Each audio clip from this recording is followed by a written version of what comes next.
Some rain showers for Monday, a nice couple of days Tuesday and Wednesday, and thankfully warmer than normal. All right, thank you, Jim. You know, the very youngest World War II veterans now are in their early 80s, and they're leaving us very quickly.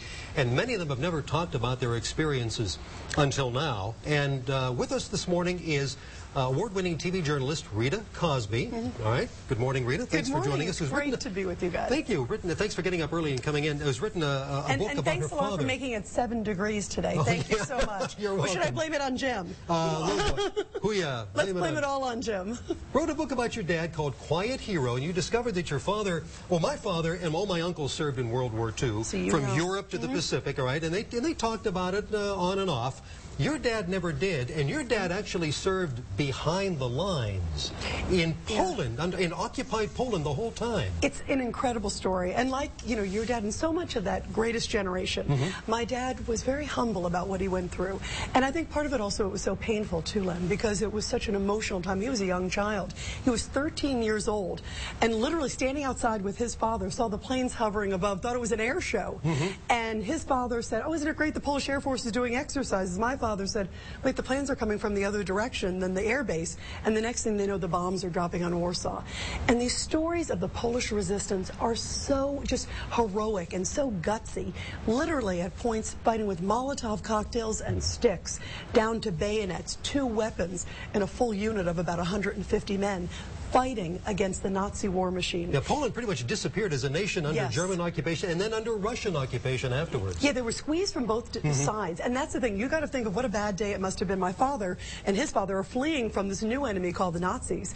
They're heading towards then the Romanian border, and then suddenly they get wind that the Russians are coming from the other direction. It's a pretty bad day when you got to decide, do I go to my arch enemy at this point, the Russians, or this new enemy called the Nazis? And they went back towards the Nazis. And then my father became a full-blown fighter. One of the most amazing things, I think, Len, about this story, and the story is not just to honor my dad, but it's to really honor all these amazing quiet heroes, not just Polish, but also Americans. My father, at the age of 15, he could have left. And instead he said, "I am staying and fighting for freedom.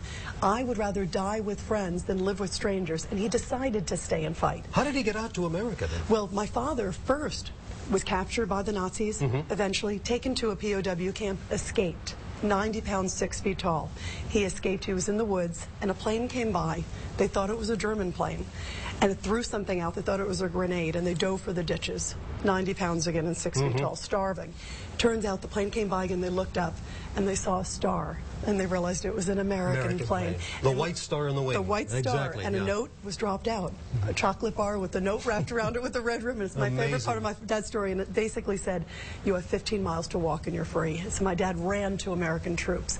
And at that point, my father said, "I want to come to America because it is the greatest country in the world." And he wanted to come and give back. And part of the proceeds from the book are going to wounded troops and their families, because this is an opportunity for my dad to give back and an opportunity for me to honor those incredible men and women. And I know here in Youngstown, you guys have a veterans monument, which is hoping to be moved. I know a lot of people believe it should be moved to Peterson Park, you know, to a new park, to Poland, Ohio, because it's so important to honor these veterans. Let me ask you this. What advice would you have for families today who are welcoming home their own quiet heroes from Iraq and Afghanistan? And I think, first of all, go after them with a lot of love and compassion.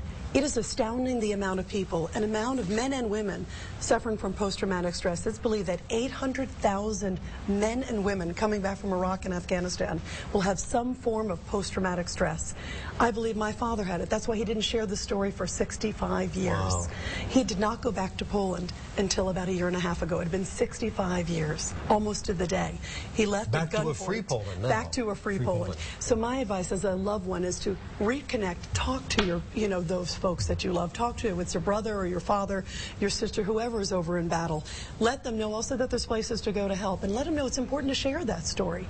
And I hope that all of them share their stories, because there are so many great quiet heroes out there. And since my book came out, I'll tell you some of the most wonderful moments have happened. I've gotten letters and emails from people around the country, and from some people, I don't even know if they're in the military, who've said, you know, when I didn't talk to my dad for 20 or 30 years, there was this disconnect with us, and I sent him your book, and now we're talking. Good. So to have that is a wonderful gift, Len. It's ironic. Your dad fought the Nazis in Europe.